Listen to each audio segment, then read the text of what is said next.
Полни 10 години СДСМ ги лаже пензионерите за подобар стандард, реагираа денес од ВМРО ДПМН Штип, откако председателот Јане Миланов на темата на пензионерски стандард одржа средба со пензионерите.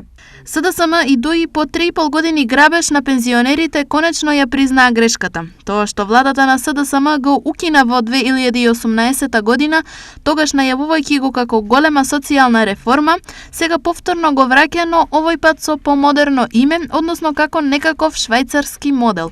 Ова не е ниту швајцарски модел, ниту пак швајцарски закон за зголемување на пензиите, туку е само враќање на моделот на пресметка за покачување на пензиите, кој самите го укинаа во 2018 година, а беше воведен од страна на ВМРО ДПМНЕ и Коалицијата за подобра Македонија уште во 2012 година. 3,5 години ги лажат и крадат пензионерите, а сега повторно се фалат дека ги зголемуваат пензиите за 1000 денари во наредните 3 месеци. Стои во реакцијата на ВМРО.